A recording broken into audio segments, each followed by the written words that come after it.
بسم اللہ الرحمن الرحیم، السلام علیکم ورحمۃ اللہ۔ انشاءاللہ آج میں بتاؤں گا آپ کو جو شخص نماز پڑھتا ہے امام کے ساتھ، ٹھیک ہے، امام کے ساتھ رکوع میں آپ نے کس طرح ملنا ہے۔ فار ایگزامپل آپ نماز کو جا رہے ہیں مسجد میں، امام صاحب رکوع میں ہیں، ٹھیک ہے، آپ نے کس طرح ملنا ہے اور کب آپ نے رکعت لے لینی ہے، ٹھیک ہے۔ مثلا امام صاحب رکوع میں ہیں، آپ نے کیا کرنا ہے، اللہ اکبر تکبیر تحریمہ کہنا ہے، ٹھیک ہے۔ اگر آپ کو پتہ ہے اتنا ٹائم ہے امام رکوع میں ہوگا تو آپ پڑھ سکتے ہیں، سبحان ثنا پڑھ سکتے ہیں تو پڑھ لیں، نہیں تو آپ کیا کریں گے، اللہ اکبر، تھوڑا سا یہاں پہ ٹھہرا، اس کے بعد رکوع میں چلے گئے، ٹھیک ہو گیا۔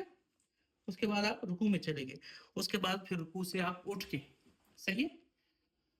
اگر اتنا ٹائم نہیں ہے، امام صاحب اگر آپ کے پاس پتہ ہے آپ امام صاحب رکوع سے اٹھنے والے ہیں، ٹھیک ہے، رکوع سے اٹھ کے تو آپ کی رکعت چلی جائے گی۔ آپ نے کیا کرنا ہے، اللہ اکبر، آپ نے رکوع میں شامل ہو جانا، ٹھیک ہے۔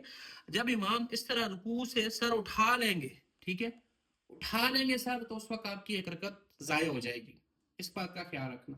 بعض لوگ جو ہے نا، امام جو ہے رکوع سے سر اٹھا لیتے ہیں، سیدھے کھڑے ہو جاتے ہیں، اس کے بعد لوگ اس کو بھی شامل کرتے ہیں، یہ شامل نہیں ہوتے، ٹھیک ہے۔ امام نے رکوع سے سر اٹھا لیا تو آپ کی رکعت ختم، آپ کی رکعت ضائع ہوگی، مسبوق ہوگی۔